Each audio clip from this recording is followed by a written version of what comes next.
नमस्कार दोस्तों, आशा करता हूँ आपको पहले वाला वीडियो पसंद आया होगा। दोस्तों, इस वक्त मैं मनाली में हूँ। आज मैं आपको ले जाऊँगा फोटोओं के द्वारा मनाली से बाय रोड लद्दाख तक। लद्दाख का नाम तो सुना ही होगा आप लोगों ने। लद्दाख जम्मू कश्मीर राज्य के पूर्व में स्थित एक ऊंचा पठार है। यह हिमालय और काराकोरम पर्वत श्रृंखला और सिंधु नदी की ऊपरी घाटी में फैला है। लद्दाख भारत का सबसे सुंदर केंद्र शासित प्रदेश है और भारत के सबसे खूबसूरत पर्यटन स्थलों में से एक है। दोस्तों, लेह शहर अपने खूबसूरत मठों, पर्यटन स्थल, शानदार बाजारों की वजह से पर्यटकों का मनपसंद प्रदेश माना गया है। दोस्तों, आज मैं आपको ले जाऊंगा मनाली से लद्दाख बाय रोड मनाली लेह मार्ग से। मनाली लेह मार्ग हिमाचल प्रदेश के मनाली और लेह को जोड़ने वाला राजमार्ग है। मनाली लेह मार्ग का निर्माण और मरम्मत सीमा सड़क संगठन द्वारा किया जाता है ताकि सेना के बड़े बड़े भारी वाहन यहां से गुजर सकें। मनाली से रोहतांग की दूरी लगभग 51 किलोमीटर की है और मनाली से रोहतांग पहुंचने में आपको लगभग 3 घंटे लगेंगे। अगर ज़्यादा ट्रैफिक हुई तो 3.5 घंटे भी, 4 घंटे भी लग सकते हैं। मनाली से लद्दाख का सफ़र शुरू करने के बाद पहला पड़ाव आएगा रोहतांग पास। वैसे तो मैं रोहतांग 3-4 बार आ चुका हूँ, मगर इस बार खुशी इस बात की है कि मैं बाय रोड मनाली से लद्दाख जा रहा हूँ। जब कभी भी आप लोगों को रोहतांग जाना हो तो मनाली मार्केट में टीडीसी के ऑफिस से आप परमिट जरूर बना लें। यह परमिट आप ऑनलाइन भी बना सकते हैं। इसमें कुछ 500-600 रुपये का भुगतान करना पड़ेगा। रोहतांग पास करते ही आप बर्फ़ की वादियों में पहुंच जाएंगे। चारों तरफ बर्फ़ से भरे पहाड़, नदियां, झरने, एकदम जमे हुए बर्फ़ के जमे हुए झरने, बस, और चारों तरफ उसके सिवा कुछ भी नहीं है। रास्ते में कई पड़ाव आएंगे, जैसे सिस्सू है, जिस्पा है, दारचाल्या है, पांग है, सरचू है, किलांग है। इस तरह के कई जगह आएंगे जहां आपको टेंट की सुविधा रहेगी। उसमें आप खाना खा सकते हैं, नाश्ता करके कुछ दिन आराम सुस्ता सकते हैं। आप लोगों को अगर रात गुजारनी है तो उसके लिए भी जैसे जिस्पा है, सरचू है, पांग, किलंग, यहाँ पर आपको काफ़ी व्यवस्था मिल जाएगी। कुछ होटल्स भी हैं यहाँ पर और तिब्बतियन लोगों के टेंट नुमा ढाबे हैं जिसमें विथ बाथरूम आपको मिल जाएगा रहने की व्यवस्था। पर मेरी आपकी रिक्वेस्ट है कि आप इतना लंबा टूर अगर आप करते हैं तो आपको सबसे पहले तो मनाली में 1 दिन रुक जाना चाहिए। उसके बाद वहाँ से आगे निकले तो सरचू में या किलंग में कहीं भी आपको नाइट होल्ड। दोस्तों, लद्दाख बहुत ऊंचाई पर है, बहुत हाइट पर है। इसलिए क्या है कि वहाँ पर ऑक्सीजन बहुत कम रहता है। ऑक्सीजन बहुत ही कम रहता है और तापमान एकदम -डिग्री से नीचे चला जाता है। इसलिए आप लोगों को इतना लंबा सफ़र रुकते रुकते करना चाहिए, वरना क्या होगा, जैसे आपके सर में दुखने लगेगा, वॉमिटिंग आने लगेगी, उबकाई जैसे होने लगेगी, शरीर एकदम मतलब कमजोरी आने लगेगी। ये सब क्या होता है, ऑक्सीजन कम होने के आसार होते हैं। तो ऑक्सीजन कम हो गया तो आप बेहोश हो जाएंगे, तो फिर परेशानी हो जाएगी। मिलिट्री वाले आपको आगे नहीं जाने देंगे। इसलिए जब आप मनाली से चलते हैं तो वहाँ के गाइड जो ट्रेनर हैं वो लोग आपको पहले बता देते हैं कि भाई यहाँ ऐसा ऐसा माहौल है। और हर गाड़ी में ऑक्सीजन के छोटे छोटे सिलेंडर रखे रहते हैं वैसे तो आप जब जाएंगे तो जैसे खट्टी मीठी चॉकलेट की गोलियाँ हैं, ग्लूकोज का पानी है, बिस्लरी का पानी है, ये सब साथ में लेते हुए चलिए। और गाड़ी में बिल्कुल सोए नहीं, आपस में अंताक्षरी खेल मस्ती मजाक कर रहे हैं। तो उससे क्या होगा कि ऑक्सीजन आपका कम नहीं होगा और कुछ ना कुछ मुंह में खाते रहे, चबाते रहे। बाहर से बहुत खूबसूरत वैली, उनके लोकेशन देखें, बर्फ़ों के पहाड़ के लोकेशन देखें, जो झरने जम गए रहते हैं, कांच के बन गए रहते हैं, वो झरने देखिए, है ना। वैली के खूबसूरत नज़ारे देखिए। तो जब देखते देखते फिर आप जब सरचू पहुंच जाएंगे तो सरचू में आपको खाने का इंतज़ाम रहता है। वहाँ पर खाना मिल जाता है। खाने में क्या, जैसे आमलेट, भुर्जी, मैगी, राइस, रोटी, बाकी कुछ ऐसा बर्गर आपको नहीं मिलेगा, लेकिन ये सब खाना हाथ का बनाया हुआ। ये सरसों में अच्छे होटल हैं, होटल में आप खा सकते हैं नीचे, और इसी तरह आप घूमते रहेंगे। दोस्तों, ये जो बारलाचला जगह आ रही है, यहाँ से हिमाचल प्रदेश की सीमा ख़त्म हो जाती है और यहाँ से लद्दाख स्टेट चालू हो जाता है। दोस्तों, एक बात मैं आपको बता देना चाहता हूँ, लद्दाख में आपके टेलीफोन को नेटवर्क बिल्कुल नहीं मिलेगा। यहाँ सिर्फ जो वहाँ के BSNL हैं, यहाँ की जो लोकल दूरसंचार हैं, उसी से आपको काम चलाना पड़ेगा। आप कितनी भी कोशिश करें, आपको नेटवर्क तो वहाँ मिलने से रहा। लेके जाइए, कैमरा समझ के ले जाइए, और अगर चल गया तो आपकी नसीब, वरना फिर वहाँ का जो भी BSNL होता है, यहाँ का लोकल दूरसंचार है, तो टेलीफोन बूथ से आपको अपने घर में खबर देनी पड़ेगी कि मैं यहाँ हूँ, कि जो भी बात करनी है ये करो। दूसरी बात ये कि लद्दाख में ना प्लास्टिक बैन है। आप प्लास्टिक की थैलियाँ, प्लास्टिक के बोतल, जो बिस्लरी के बोतल वहाँ नहीं ले जा सकते। इस चीज़ का आप ध्यान रखिए। और जो भी मैंने बताया कि ऑक्सीजन से बचने के लिए जो सामान है वो सब आप संभाल के रखिए, रुकते रुकते जाइए। और इतना लंबा सफ़र आप कर रहे हैं तो प्रकृति जो है, प्रकृति का आनंद लेते हुए जाइए। चारों तरफ पहाड़ देखिए, बर्फ़ का मज़ा लीजिए, रुकते रुकते जाइए, है ना। तो सरचू जो है वहाँ पर आपको खाने का पूरा इंतज़ाम रहता है। यहाँ का वेदर है ना, कभी भी बदल जाता है। एक सेकंड में स्नोफॉल चालू हो जाता है, बर्फ़बारी चालू हो जाती है, एक सेकंड में धूप आ जाती है।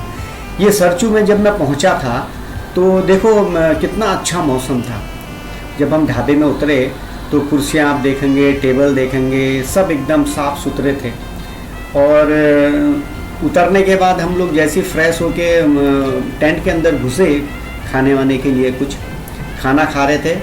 खाना खा के अंदर फ़ोटो निकाली, खाना वाना खाया। जैसे हम लोग बाहर निकले तो पूरा बर्फ़ से टेबल वेबल पूरा बर्फ़ से ढक चुका था।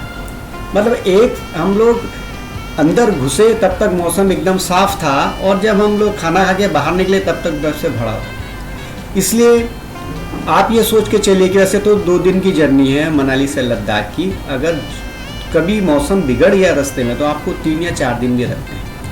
तो चारों तरफ मिलिट्री वाले रहते हैं, वो ध्यान रखते हैं, उनका हॉस्पिटल रहता है, उनके गार्ड्स रहते हैं, ऐसा कुछ नहीं है।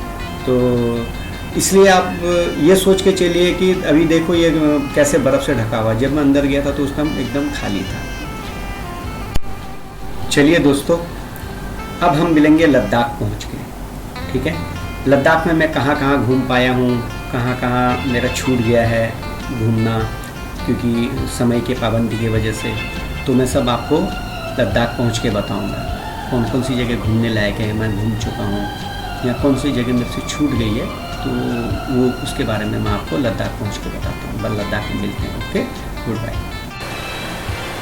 दोस्तों, ग्लेशियर पिघलने लग गए हैं। बर्फ़ नहीं रहेगी तो पानी नहीं रहेगा, अगर पानी नहीं रहेगा तो हम लोग को पीने के लिए पानी नहीं मिलेगा। इसलिए मेरी आपसे रिक्वेस्ट है कि पेड़ों को कटने से बचाएं, और जितना ज़्यादा हो सके ना, अधिक से अधिक वृक्षारोपण करें, और अपने बच्चों को भी ये सब समझाएं।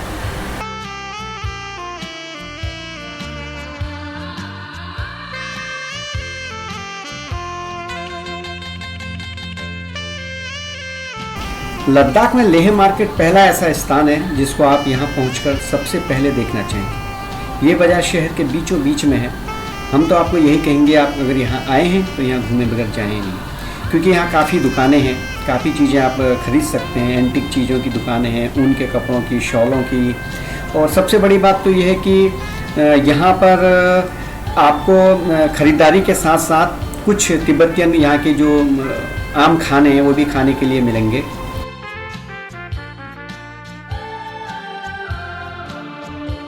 आप लेह लद्दाख में हैं और आप यहाँ रिवर राफ्टिंग ना करें, ऐसा हो ही नहीं सकता।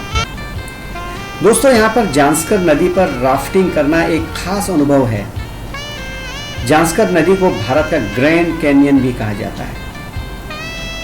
जांस्कर नदी की राफ्टिंग दुनिया की सबसे अच्छी राफ्टिंग मानी जाती है। मगर आप राफ्टिंग के लिए जाते हैं तो आप अपने साथ पर्याप्त मात्रा में पीने का पानी ज़रूर लेके जाएं। भूलिएगा मत, क्योंकि यहाँ पर पानी का आपको नदी में पीने का पानी मिलेगा नहीं, गंदा, मतलब ऐसा मिट्टी वाला पानी।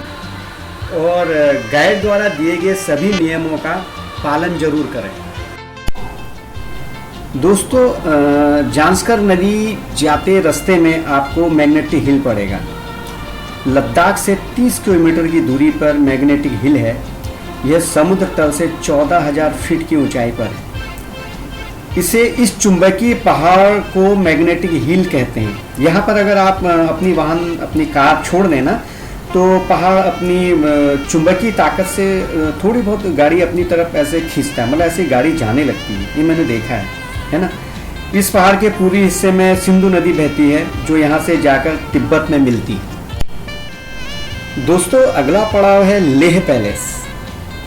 लेह पैलेस को लहचील पालखार के नाम से भी जाना जाता है।